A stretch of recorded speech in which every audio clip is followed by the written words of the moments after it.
So we are joined today by Leslie Johansson Knack out of Seattle, Washington area, and I'm very excited. She's getting ready to launch her third book.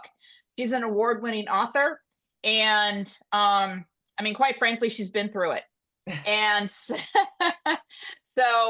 and she's brave enough to actually put paper to pen or pen to paper. And those are always, I think the whole journey is a courageous journey on both sides of the aisle. And I appreciate you really kind of pulling the curtain back for so many people who don't understand how addiction happens and the journey of addiction and the journey to recovery and what that looks like, sounds like, and feels like. And so, welcome. Thank you so much. Thank you for having me. I appreciate it. You're welcome. So we're going to start with your origin story, you know, kind of these key points in your childhood growing up and the key points moving forward.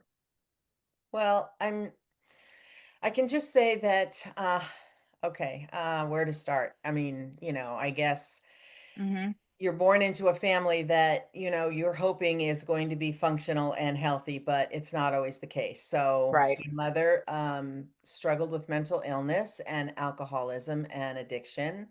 And my father was this strong, overbearing type from Norway who emigrated here and met my mother, and they started our family. And um, I think they tried to do the best they could. I've come to make peace with that they did the Hmm. best they could with what they had. I think we've evolved a lot in the last decades as far as people having more skills to parent and to Right. recover themselves from traumas from the past. But that doesn't mean that that was happening in the 60s and 70s. So that's Hmm. kind of when I was born in in 61. And um, my dad was a person who was thinking outside of the box most of his life, and he wanted big things in the world, and he came to America to find his dream, and he wanted sons and he had daughters. And so that's sort of where we Okay. start. That's sort of Okay. where we start. Where he was disappointed. He was disappointed all the time that he didn't have three sons. And we definitely got the message growing up about that. Hmm. And he valued men and boys more. And that was always a challenge because it always made me feel Hmm. like I just wanted to do better. I wanted to not be like the other girls. Right. I wanted to prove that I was worthy. And but anyway, they got divorced when I was 7, and my mom struggled big time, didn't have the tools, didn't have help. But my father took custody of us early on, and his dream, first we lived on a ranch in Northern California, sort of like Laura Ingalls. We had no running water, no electricity, no anything. We lived out in the middle of nowhere on 63 acres, and he built a house and a barn, and we biked to school. And my mom sort of was in town. And, Hmm. from there, he had a dream to sail around the world and traded the ranch for a sailboat, a 45-foot sailboat in Southern California. We all moved down there, not my mother, but we all moved, the three girls and my father moved there, and we learned how to sail and spent the next few years getting ready to go around the world. And we left for Tahiti in 1975, and Wow. we were expected to know everything about the boat. I was sort of the favorite. And I sort of took to sailing. I loved sailing. I loved the ocean. Felt the spirit of it. Even as Hmm. a child, I was so drawn to it. Hmm. So, um, anyway, we had all these adventures, and he was pushing us all the time, and um, also abusing me privately. It started at 9, and it kind of went up until 14. We had left for Tahiti, and I was really afraid all the time being on the boat. And he Sure. separated me from my sisters, and he put them in the forward bunk and me in the aft cabin. And I just knew he was coming for me, and I was gonna bite and kick and scream. And he pulled an emergency drill in the middle of the night, which we had been trained to do, a no man overboard, and he made us sleep naked. So we were naked all the time. And at 14, I came up on deck fully clothed with my harness on, and we kind of had it out, and I put my foot down and screamed and yelled at him, and he flinched. He flinched, and that was the first time I ever saw, wow, Hmm. I could I have power here. I have some Mm-hmm. power here. Mm-hmm. And he kind of heard me. He heard me when I said, "Stop it. I know what you're up to. Leave me alone." And Yeah. he did. And he never really did touch me again, but I didn't know that at the time. I just didn't know if it would hold. I never knew. I was always afraid. So Sure. I was always really, only 45 feet, not very much space. And so, um, at the same time, I was learning how to navigate with a sextant. I was learning how to sail a boat on my own. I was feeling good about myself, but then he would cut me down, and it was this back and forth. It was kind of complicated. And so anyway, we get to Tahiti, and my sister gets hit by a car, and she has to go back to Canada with my mom to convalesce. And my older sister was seasick most of the time, so she went with them. And my dad asked me to go with him and deliver a boat from Tahiti to San Diego. So we took on some crew members and we sailed back. And when we got back, he sent me to Canada to be with my sisters and mom, and sort of just, bad decision after bad decision as you're growing up. And I was, almost 15 now, and Mm-hmm. um, pretty, pretty defiant, and pretty strong-willed, and pretty much felt like I could take care of myself without anybody. And I just started making bad decision after bad decision. Yeah. Yeah. Well, I mean, it's hard not to. Yeah. You,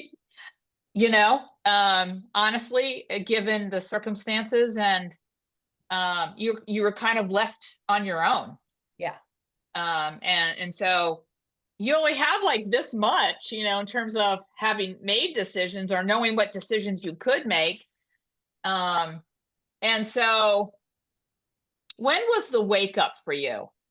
To hmm, like take your life back in a way that you could craft who you wanted to be moving forward. Wow. I mean,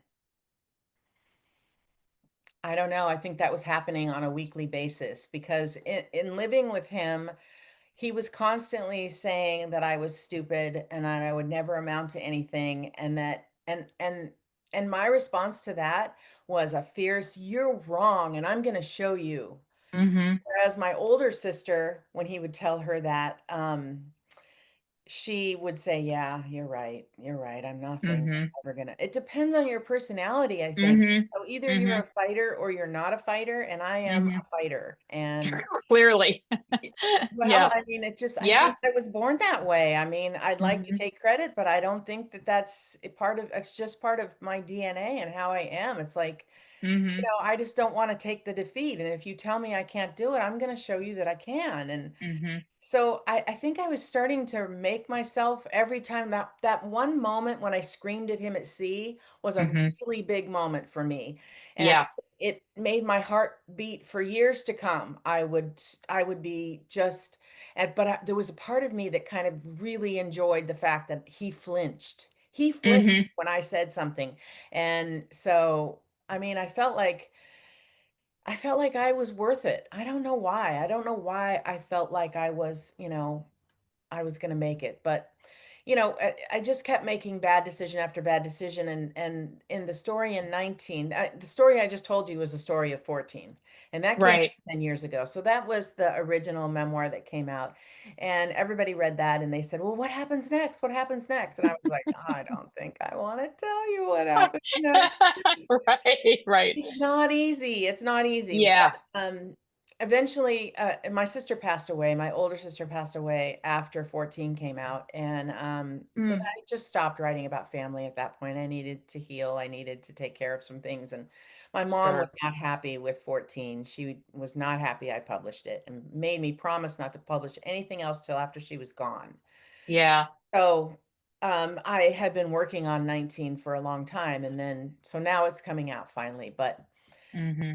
anyway, I don't know. I have an affair with our family therapist. I, run away. I, end up with an older man in Miami, someone I had met. My father was like he was like a James Bond kind of guy, and he was always doing something out of the box. So his latest thing was he was going to recover stolen boats, and I was like, yes, Charlie's Angels was on TV, and I was watching it. And I was like, I can be nice. I want to go with you and recover a stolen boat. And so, oddly enough and weirdly enough, he let me go with him. And we went to St. Martin and we recovered a stolen boat from this man who had sailed away with her from Miami. And I kind of got aboard undercover and was a cook and tried to act like I didn't know anything about sailing and would run every morning and tell my dad what was happening on the boat. And this is just like one little chapter of growing up Wow. with him. It was like Yeah. a constant. We delivered a boat from Hawaii. That was a lot of fun. I got to take my best friend with me. He did a lot of really great things, but it all came at a cost.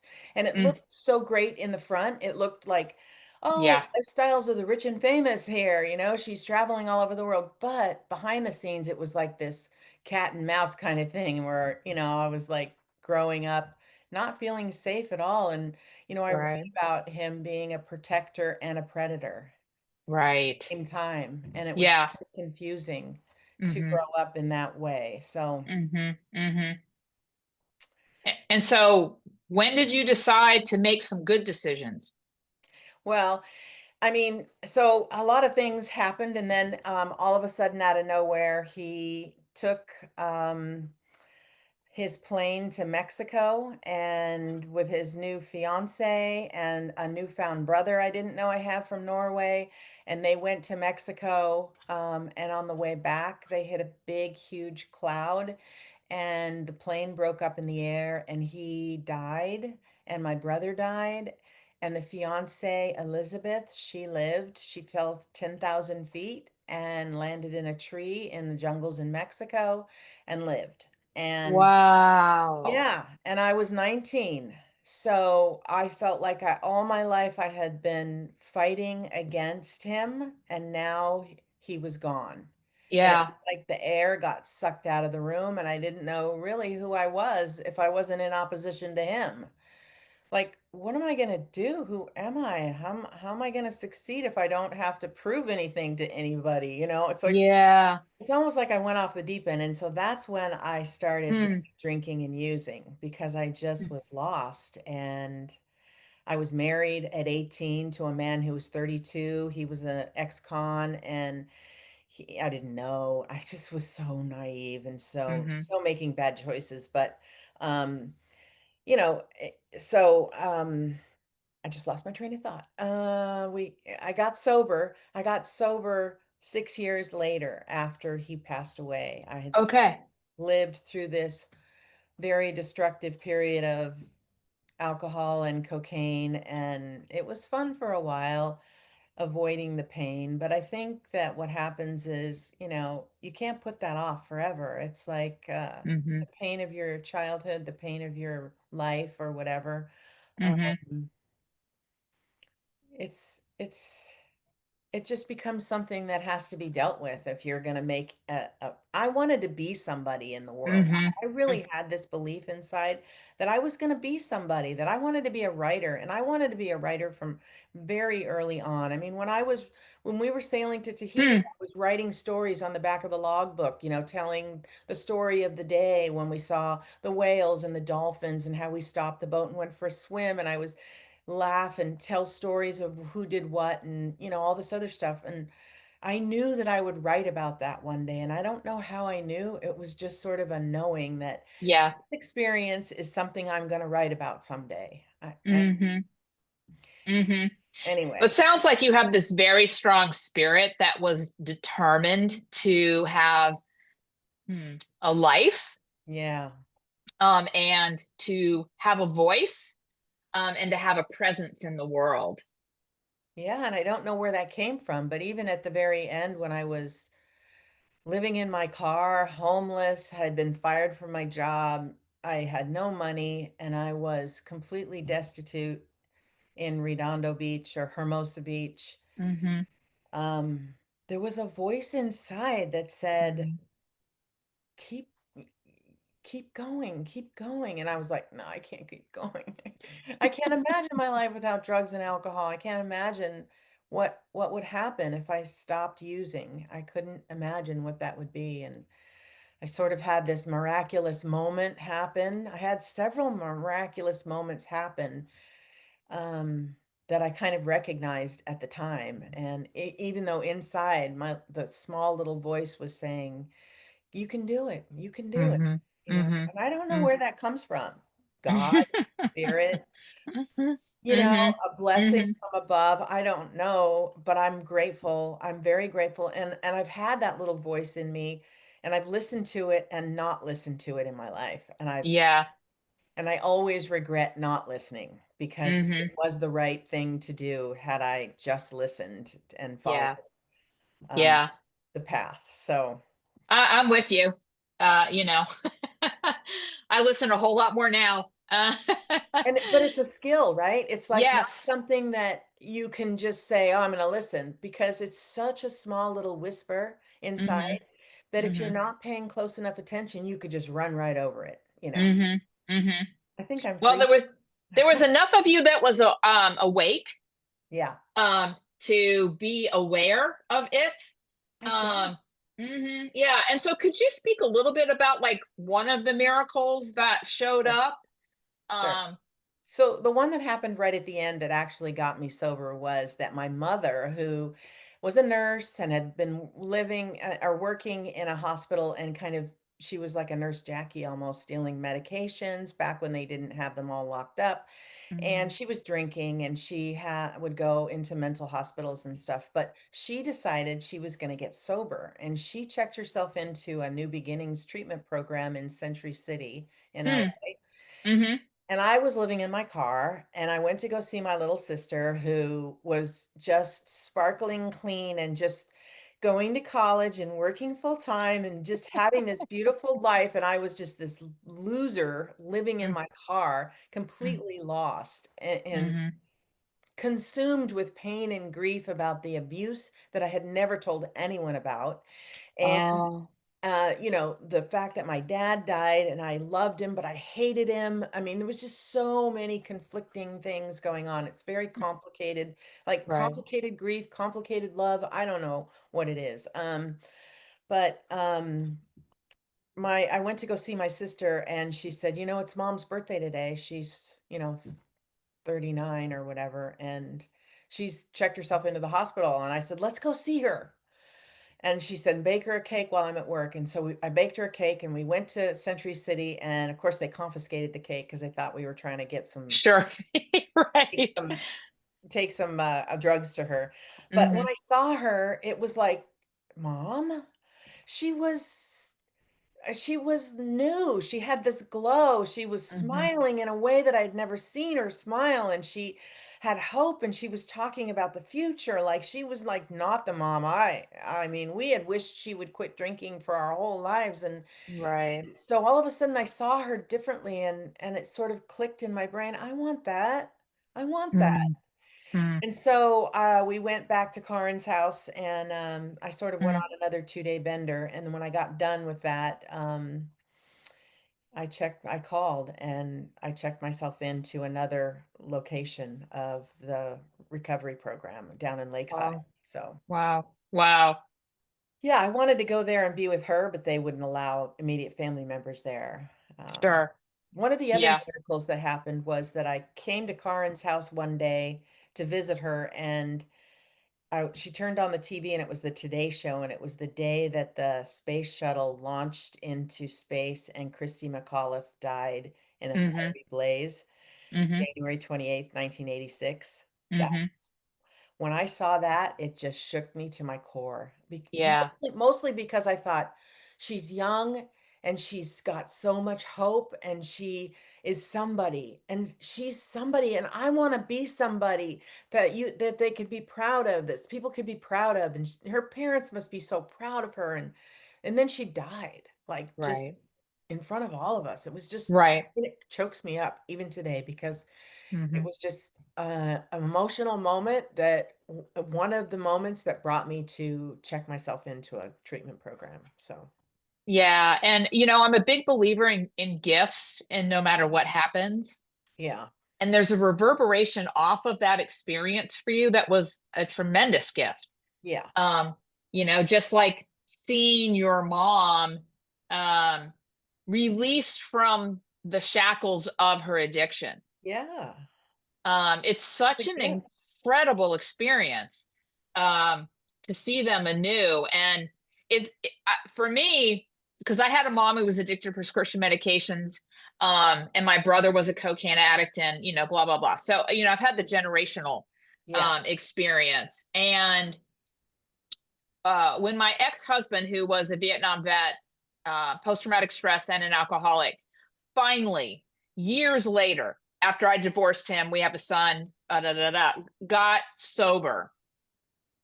I had done enough work on myself where I was still in contact with him, and I got to see that sober guy yeah, that I always knew was there, right. who was an extraordinary man, captured by um, his own demons and his um, addictions too. And so that's just such a gift your mom gave you unknowingly. Yeah. And it didn't hold for her. She didn't stay sober, Mm-hmm. but I did. Mm-hmm. I mean, 39 years later, I'm still sober from that experience. And Wow. I had another spiritual experience when I was in the treatment program that, and so all of these things were happening, and it was like Right. I was awake enough to follow the goodness that was happening, and I decided this is going to be it. This is going to be my way. This is what I'm going to do. I don't know how, Yeah. but I'm going to do it. Yeah. Yeah. So what was the third one? So the third one was about 2 weeks into the 28-day program. A panel of speakers, sober people, came into the treatment program, and they were gonna, do their talk. I mean, we saw panels multiple times a week, and Yeah. I was sitting there, and I was, just still lost and in a fog and the whole thing. And this woman began to speak, and she started speaking, and I don't know why, but it was like something just froze in the room, and I could hear her in a way that I didn't hear anyone else. And she Mm-hmm. talked about the life that she had on the streets and what had happened and how she got sober and how she got a sponsor, and she 90 meetings in 90 days, and how she's Mm-hmm. working the steps, and how she's found her soulmate, and that she's in love, and they've been sober multiple years, and they come to panels and share their experience, strength, and hope. And then she reached out to the guy sitting right next to her and grabbed his hand, and he looked at her, and they were in love, and they were sober, and they were doing it. And I was like, and it was, for a moment, it was just like the whole world stopped for me, because it was like, that's what I'm going to be. Mm-hmm. I'm going to be sober. I'm going to be in a long-term relationship. I'm going to figure this out and do my work so that I can recover from all this trauma that I've been through. Right. Right.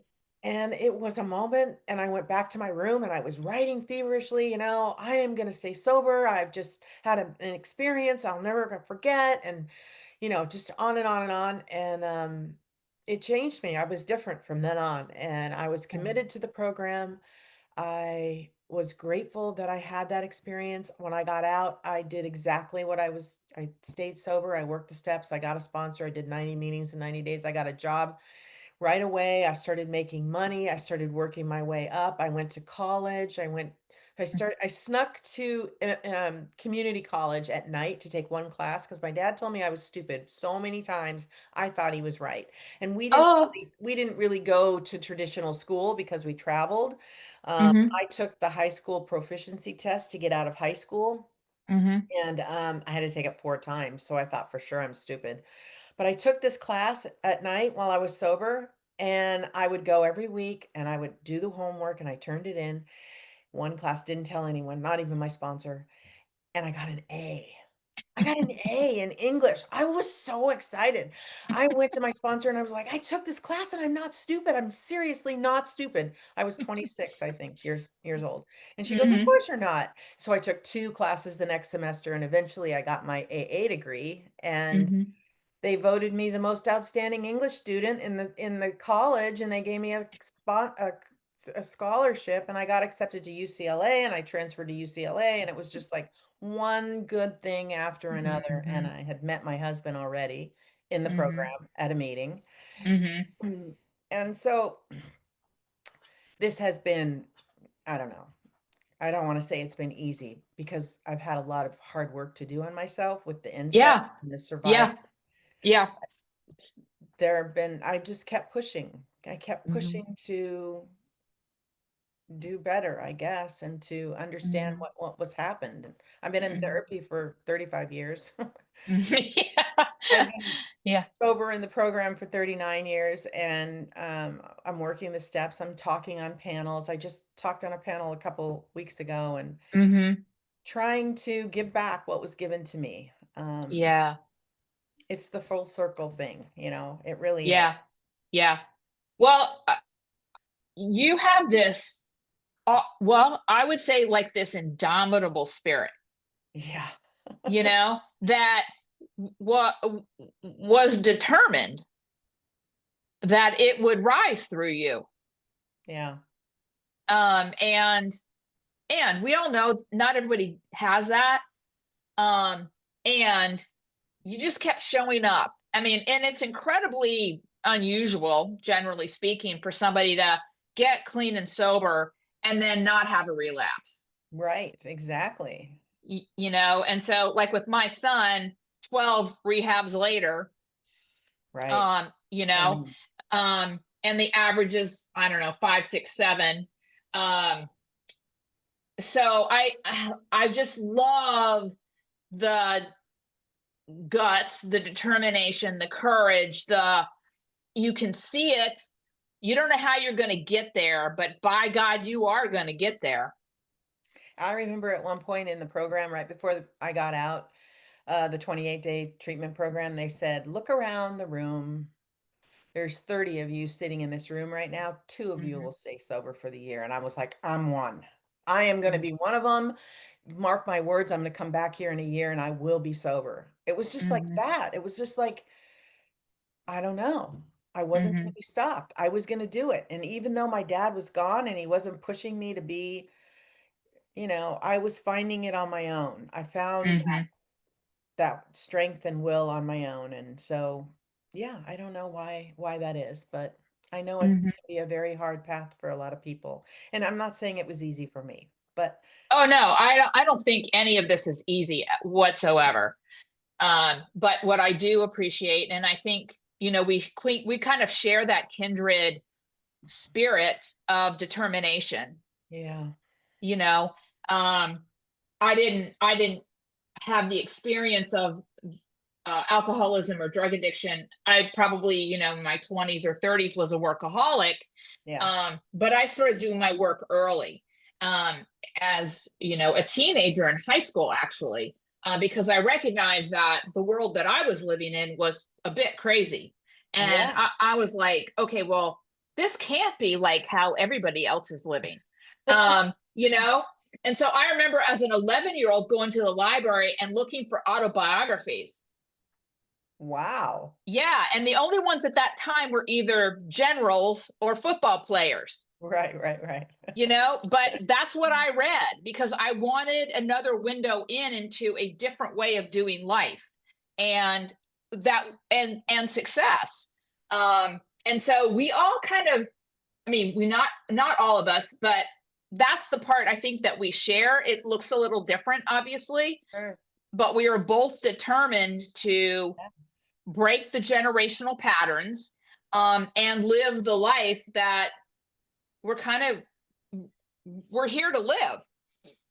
Exactly. Well, you had the wisdom early on to see Mhm. and know that you weren't living in a normal situation, and I think I had a bit of that as well. Mhm. Um, Maybe not to see that it wasn't normal, but that to know that this is gonna end someday, and that if I just hang in there, I'm gonna survive this, I'm gonna Mhm. survive Mhm. this somehow. Mhm. And find the tools. The National Council on Alcoholism used to do anger management workshops, and I took that, and I did Laura Mhm. Davis and what's her name? The Courage to Heal workbook in the 80s for incest survivors. Mhm. I did all of that, and Right. I was always hungry looking for another self-help book to help me understand what was going on and how I could change. I didn't want to be when we had kids, when my husband and I had kids, that was Yeah. their wall we hit because he was raised in a kind of a permissive house and I was raised in a very autocratic house.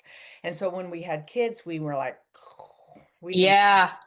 so we didn't know how to parent because we both could only parent the way we had been parented. And that's the Mhm. key. It's like you have to get new tools. I had to get new tools. And so we found a program called Redirecting Children's Behavior, which is based on positive parenting techniques. And we both took the class, and I ended up teaching the class just so we could learn more about it. And we ended up Mhm. coming together that way, finding a tool that we could both use to Mhm. raise our children in a way that was different from the way that we had each been raised. So, Right. I mean, Right. education is seeking out the answers is the key. Mhm. Mhm. Yeah, I think it's a continual process, and continual learning because I'm still learning. Yeah, Um, me it's too. part of the reason why I love doing this podcast is because I get to speak to people like you, and everybody has these different stories and these different ways that they have risen out of kind of the ashes, so to speak. Yeah, yeah, And it's inspiring. And yeah, so, I want to hear stories of inspiration and thriving in the midst of and out of the chaos and disruption of trauma. Um, and I think right now in the world that we're in, we're so surrounded by it, yeah, uh, and so I think that at least the way that I tell my story is that my experiences are so I can be who I am in this moment because we need people of courage, and fortitude and um, paying attention to spirit, yeah. um, and all of that. Listening to that small voice telling you which way you should be going, what you should be doing, Hmm. picking the right path. Yeah, all of those things. I mean, Mm-hmm. that's amazing. Mm-hmm. I'm in awe of you. That's great. I'm really happy you're out there because we need people who are bringing some wisdom because there have been millennium and of abuse in the world. I mean, Mm-hmm. families have been enduring dysfunction, abuse, alcoholism, and just all kinds of pain for so long. Mm-hmm. We need to talk about it. We need stories people can relate to. We need stories because not everyone walks the same path, like you were saying. I mean, some people just can't talk about it. And so it's better to read about it and to find the Mm-hmm. courage to read about it and to be inspired that way. And so Mm-hmm. for me, it's like I just want to be part of the solution to stop the abuse. And the only way we can stop it is Mm-hmm. by first exposing it and Mm-hmm. identifying it. All of these men who do what they want because they have all the power, Mm-hmm. this needs to shift a little bit. Women Mm-hmm. are tired of being, Objects of their thank you. desires. Yeah. Thank you. Mm-hmm. Yeah, totally. Yeah.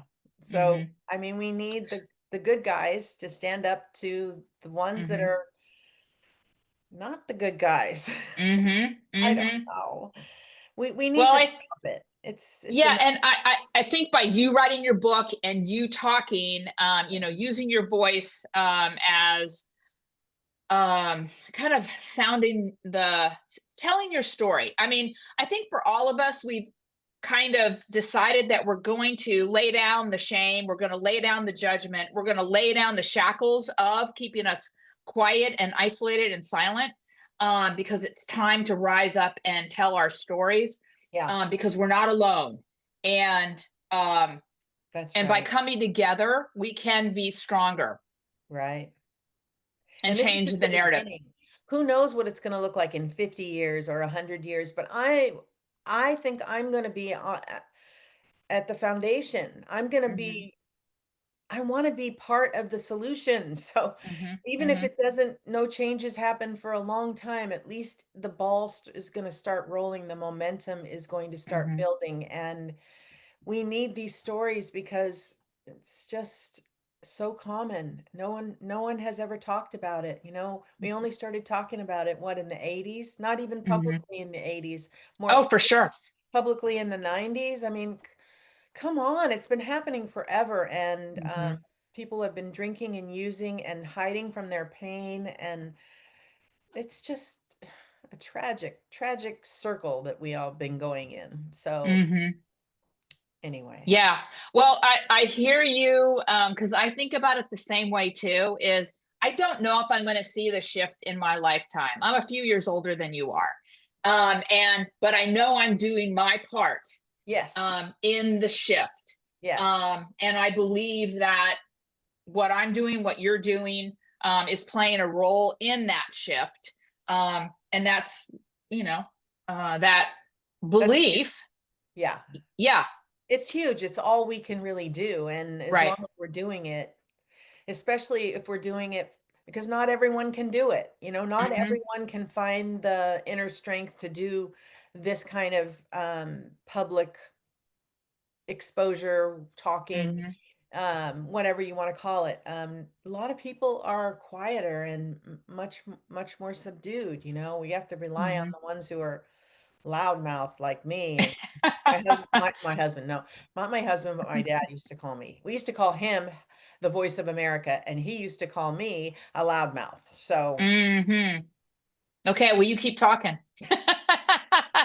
I know, well, I will. He's not Yeah. shutting me up yet. So, So I am curious to ask you, I'm assuming the writing for you is a very cathartic yeah, experience. And even though maybe you didn't necessarily want to do 19, but I'm assuming were compelled to do 19. exactly. Okay. You are getting me. You are really getting me because, yes, I was compelled. I could not move on to another project. Even though I did a project in between 14 and 19, I wrote another book about Hmm. historical fiction. And it was sort of a placeholder for me in some ways. It was to keep me busy until I got to the work that I needed to do, and I knew I needed to do it. And Hmm. I do feel a sense of freedom. It's not out yet, but Hmm. the fact that it's a book and it's being printed as we speak, and it's going to be Hmm. delivered to bookstores and it's going to go out in Hmm. the world. Yeah, I feel like I've accomplished a lot, and it's hard to celebrate successes. I don't know if you have that problem as well, but I'm Hmm. a worker. I'm a one Hmm. that gets a lot of things done. I'm always looking at the next thing. But Hmm. it's also really important to stop and just take stock of the work that we've done and to Hmm. celebrate it Hmm. because it's hard work. It Hmm. can't just say it's nothing. It took everything out of me to write 19. I Right. had to relive everything. I had to go back into Hmm. therapy. I was just a wreck Yeah. for about 4 months while I was in the depth of it, um, and it took a toll, and I'm so glad to be on the other side, and secretly, I'm so glad to put this behind me. I wanna write a fun book. I wanna write something, you know, adorably fun and that will sell millions, you know, because these kind of books don't sell millions, unfortunately, Right, even right. though they're very important, They're super important, and I appreciate the pain of the journey to get it birthed, yeah. you know? Um, It is.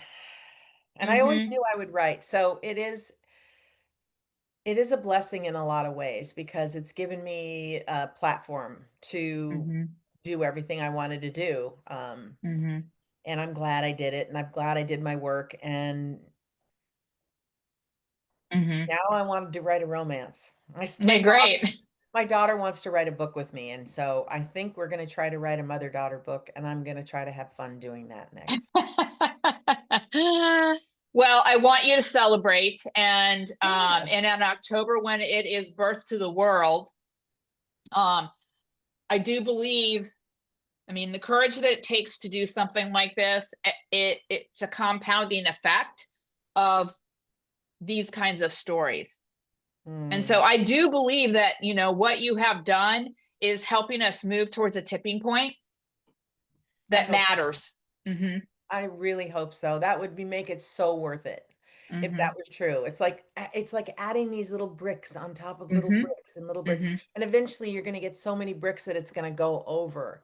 Right. But we live in a world right now that is taking the bricks down, and it seems like we're losing ground here, and I just Well, the way that I think about it, Leslie, is I believe that it all has to kind of fall apart for it to fall together.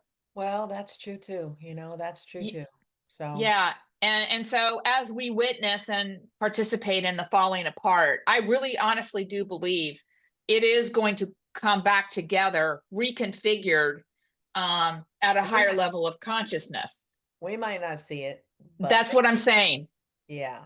Okay. Yeah. So I'm happy to play my role Yeah. in that birthing, that rebirthing. I think we've lived in a pretty amazing time, the Mm-hmm. 60s and the 70s and the 80s. I felt a lot of hope growing up, and Mm-hmm. even though I had so many challenges, I did feel hope, and I'm not sure if the kids today have as much hope as we had back then. So, I don't know. Well, I guess I have the opportunity to work with some of them as business owners. They're younger, in their 30s, some in their late 20s. And they are the ones that I get to work with are remarkable humans. And I'm working with one right now who is dealing with his own addiction issues. Yeah. Um, and he came to me because I was completely open about my experience with my son. I did a TED talk and all the things. I wrote a little book, blah, blah, blah. And he knew he could trust me, Yeah, that's great. And so I do think by telling our story and being out there, having the courage to do that, we are going to attract the people that want to do the work, Yeah. which is going to have a significant impact. Yeah. Yeah. Hmm. Yeah. Right. Well, So yeah. So I'm curious, with your husband also dealing with substance use disorder, um, did he have any relapses? Nope. Wow. I know. It's Good pretty on both of amazing. you. We were like a meeting, the two of us together. It's like Right. we took over his family business, which was an engineering business, and we kind of have been us against the world in some ways. For 35 years now, we've been together. And so Hmm. it is kind of amazing because I came from such disarray and such trauma. And it's like, how did I end up on my feet 35 years married? It's like a miracle. It's like a miracle. Hmm. It is. Hmm. Hmm. I Well, don't know. you have to both have brought that kind of commitment and um, Yeah, he's amazing. He's hmm. he's not anyone I would have ever picked, had I been in charge of the picking. I always picked the wrong guys. I always picked the wrong guys, the guys who got me in trouble, who were traumatizing and who were, you know, they wanted me to support them. They didn't have health insurance. They didn't want to, have a future. They just wanted to Hmm. live for today. They just wanted to party. Those were the kind of guys I picked. The surfers, the construction workers, the kind of guys that were good looking but didn't have. Hmm. When my sponsor said, "Make a list of the guy you want, make a list and put it on the wall and look at it every day." That's awesome. The first thing on my list was a college degree. Hmm. I just wanted a guy that I wasn't going to have to take care of. I Right. wanted a partner to stand beside me and go forth. I didn't want to be Hmm. carrying somebody. So, Hmm. David has a degree. He's got a master's degree. So Mm-hmm. that was the first thing. Yeah. And Well, he's a congratulations. sweetheart, and he's not Yeah, like anyone else. And yeah, he's wonderful. that's very cool. And you Yeah. have 3 kids? 2 kids. 2 kids. I have a Okay. son who's 30 and a daughter who's 28. And Mm-hmm. yeah, they're both wonderful too. Yeah. Not that they don't Mm-hmm. have their challenges themselves and Sure. in this era or whatever, but they're Right. great and yeah, it's wonderful. Mm-hmm. I've always wanted to have a family. I knew I would. That's the other thing when I was younger. I knew I would be married and have a family. I just didn't know how it was going to work out. And Right. here we are. Uh, Yeah. very happy. Good life. Yeah. Yeah. Yeah. Yeah. Highly recommend sobriety. Totally with you. Yeah, yeah, yeah, exactly. Yeah. So, do you have any sense about how it is for your sister to have witnessed, your addictions, and then to witness um your coming to life? My older sister passed away and she was Mm-hmm. also addicted and got sober Mm-hmm. for a short time, but then had a relapse and ended up overdosing. So Okay. that was very tragic for our family, and we were all painfully aware of that was probably the more typical story for Mm-hmm. an alcoholic and an addict. Right. My younger sister, she is not a recovering alcoholic at all, and she has made an amazing life and is married with 3 kids and very happy. And I think she's proud of me. I think she would be. We don't talk a lot about it.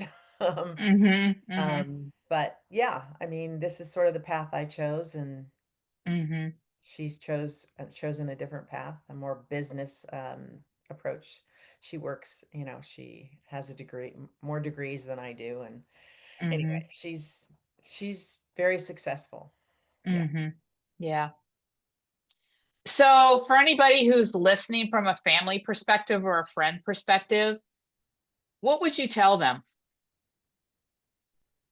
About what specifically? Well, I think for me, it's Healing. like you're not alone. Yeah, There is hope, even yeah, when it looks really bad. yeah. Um, those kinds of things. Keep keep believing in yourself. Do some writing, do some journaling, Mm-hmm. find out who you are. You can't really claim yourself until you know who you are. And if you're using and drinking, you don't really know who you are because you're all covered up with all kinds of, stimuli or whatever. Mm-hmm. I don't know. I think believing in yourself and listening to that still voice, and you have to listen for the whisper, and then Mm-hmm. cultivate the whisper. Listen to it, and it's so hard. It's so hard. It's almost like it's right there. It's just right there. I thought it was right, Mm-hmm.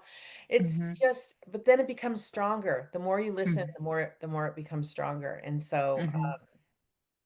I tell my kids that all the time. They're like, "Yeah, mom, I know the inner voice. I know, I know." And I'm like, "But that's the key. That's the key. That's your spirit. That's your truth. Listen to that truth." Right. So, and don't give up hope Yeah. because, you can do it. I believe in you. You can do it. If I can do it, Mm-hmm. you can do it. Keep Mm-hmm. fighting. Don't give up. Mm-hmm. Just one day at a time. Just move the needle a tiny bit every day, and it adds up. It really Mm-hmm. adds up. Um, Mm-hmm. follow all just make AA your religion. Just do everything they say. Mm-hmm. The steps, the sponsor, the meetings, everything. It's so important for a foundation in Mm-hmm. sobriety. Mm-hmm. Yeah. Well, we're coming up against the edge of our time. Thank you. I've kept you longer than I had promised you, but I just want to say thank you for writing this book. Thank you for I having me. know, absolutely. It matters. You matter, and your story is super inspiring. Thank I you. love the small, tiny voice that just keeps growing, and you being compelled Yeah. to kind of slug through and birth this book. Yeah. Um, and so if somebody wanted to get a hold of you, how can they do that? Well, I have a website and you can contact me through the website or my Okay. social media. Hmm. I have Instagram and Facebook. Um, Okay. And what's your website? is my name, lesliejohansennack.com. Okay. Great. Okay. All right. Well, we will definitely include all of that information in the show notes. Thank you. And if we get this positioned right, we could link it to the book. So, That would be uh, great. Well, yeah. it's up for pre-sale now on Audible. Oh, okay, great. Yeah, on Barnes and Noble and Amazon and Amazon and everywhere. Bookshop mhm, and everywhere has Simon and Schuster. Yeah. Everyone has a pre-order link, so that would be super, great. super, great. Well, thank you so much. Thank you very much. I want to say thank you for having me. It was been Mm-hmm, a pleasure. Yeah. great. I appreciate you. Okay. You too. Okay. All Take care. righty.